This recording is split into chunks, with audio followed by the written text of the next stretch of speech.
Jadi jangan sia-siakan nikmat terindah yang Allah berikan, yaitu kehidupan, untuk menjauh dari Allah.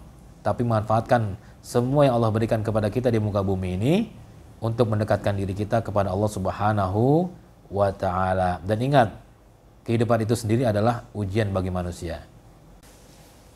Assalamualaikum warahmatullahi wabarakatuh. Bertemu kembali dengan saya di channel kesayangan kita, yaitu Rehab Hati Depaso Official. Alhamdulillahirabbil alamin, senantiasa kita memuji Allah Subhanahu wa taala dalam setiap kondisi apapun itu. Jangan keringkan lisan kita untuk berzikir kepada Allah, dan selalu sinkronkan hati kita dengan lisan kita dalam urusan zikir kepada Allah. Lalu kita bersalawat kepada baginda Nabi Muhammad SAW, kepada keluarganya, sahabatnya, serta para pengikutnya hingga yaumil akhir nanti. Ingat motto kita, ad-du'a silahul mu'min, wa imaduddin wa nurus samawati wal ard. Jadi jangan sekali-kali kita meninggalkan doa. Semoga teman-teman saat ini dalam keadaan sehat walafiat, yang saat ini sedang dirundung masalah yang begitu banyak, semoga Allah Subhanahu wa ta'ala urai permasalahannya.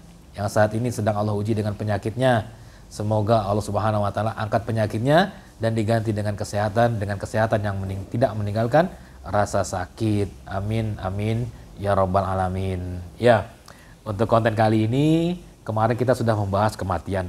Sekarang kita membahas kebalikannya, yaitu kehidupan. Kalau kemarin definisi kematian adalah pemutus kelezatan, bisa juga definisi kehidupan adalah pemutus kematian, gitu. Enggak ya. Tapi gerbang awal menuju kematian.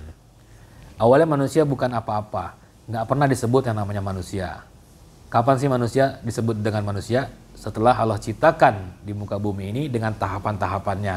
Allah Subhanahu wa ta'ala berkata dalam surah Al-Insan ayat pertama, hal ata 'alal insani hinum minad dahri lam yakun syai'am mazkura.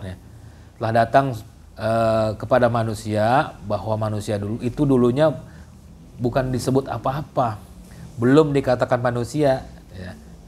Lalu ketika Allah sudah ciptakan, barulah dia disebut dengan manusia. Lalu untuk apa sih manusia diciptakan di muka bumi ini? Jawabannya dalam surah Al-Insan ayat 2. Inna khalaqnal insana min nutfatin amsyaj nabtalihi waja'alnahu sami'an basira. Sesungguhnya kami telah menciptakan manusia dari dua air yang bercampur, yaitu ma'ul rajul wa ma'ul mir'ah, yaitu air laki-laki dan air wanita yang bercampur. Nah, jadilah manusia. Kemudian untuk apa? Ketika sudah jadi manusia, ini membantah ungkapan bahwa manusia itu tercipta karena proses alamiah, tanpa tujuan dan tanpa maksud. Enggak, ini membantah nih.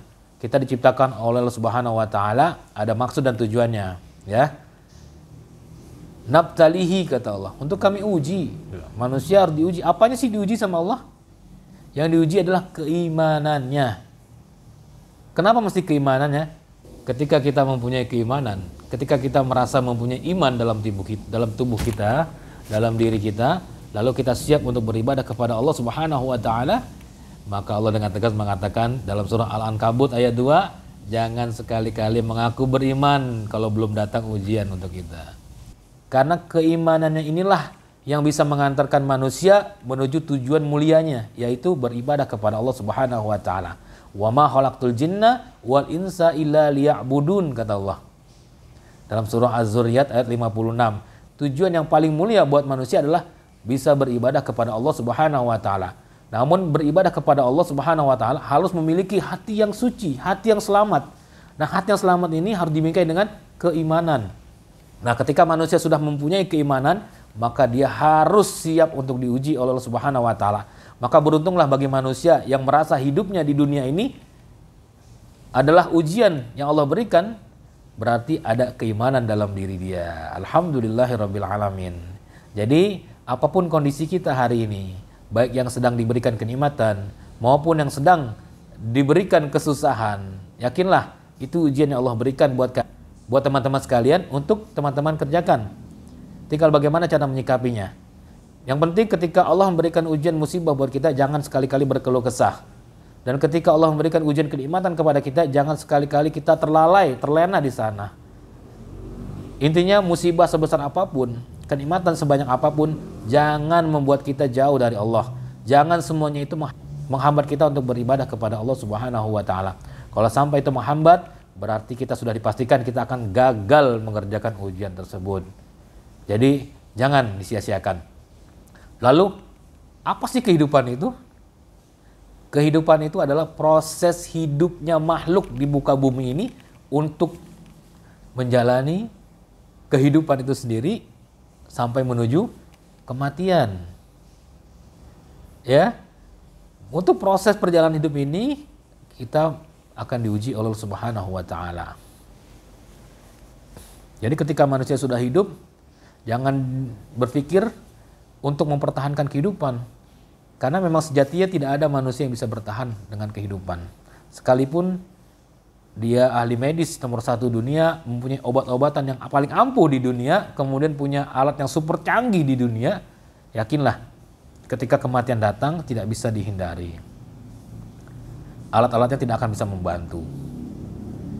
Kemudian obat-obatnya juga tidak bisa membantu. Kenapa? Kemarin kita sudah sampaikan, kematian seseorang dikarenakan ajal.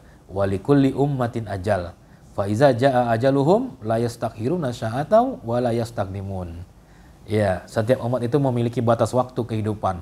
Ketika batas waktu kehidupan itu datang, maka tidak ada yang bisa memajukannya sesaat ataupun memundurkannya sesaat. Jadi murni ketika ajal kita sudah tiba, apapun kondisi kita, sudah bisa dipastikan kita tidak bisa menghindari kematian tersebut. Ya, itu kematian, pemutus kehidupan itu sendiri.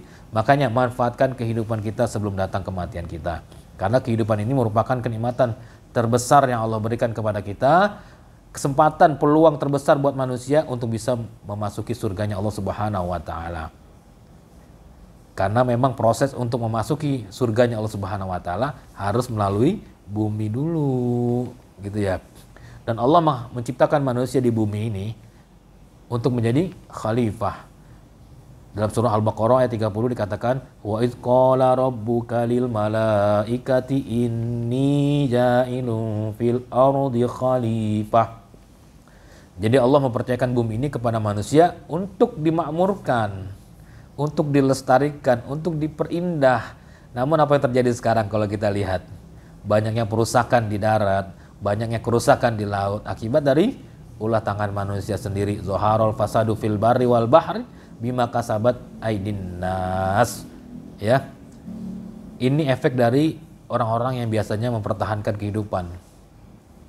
Mereka mengeruk sedemikian rupa untuk mempertahankan kehidupan, untuk memupuk kekayaannya yang jelas-jelas tidak bisa membuat dia abadi.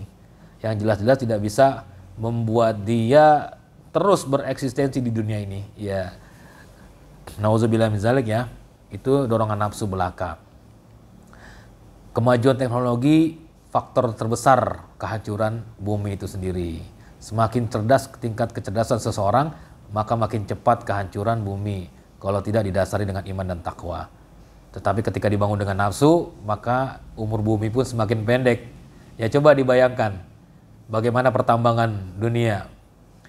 Ketika dulu cuma bermodalkan linggis atau pacul mungkin ya, berapa lama menghabiskan waktu untuk membuat lubang yang segitu besarnya? Bisa berpuluh-puluh tahun. Tetapi dengan zaman yang sudah canggih, teknologi yang sudah maju, dalam waktu yang sangat singkat bisa hancur, bisa membuat lubang yang begitu besar.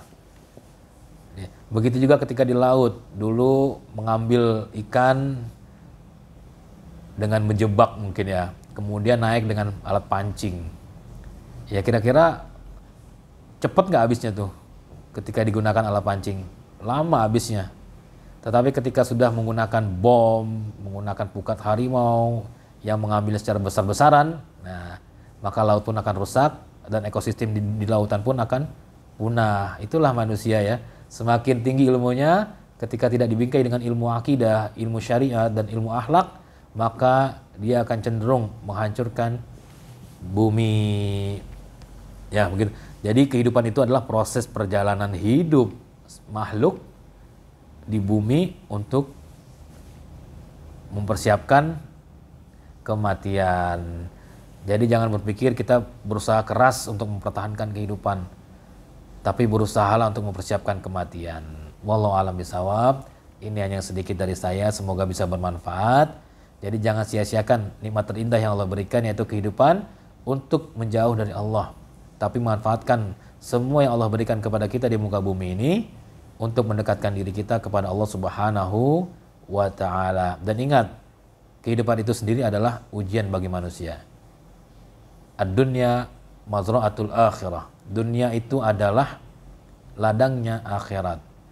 Ya, manusia dihadirkan di muka bumi ini, lalu disiapkan dunia untuknya. Berladanglah dengan dunia tersebut, sehingga bisa memanen hasilnya di akhirat kelak. Insya Allah. Wallahu a'lam bishawab. Barakallahu fikum. Wassalamualaikum warahmatullahi wabarakatuh.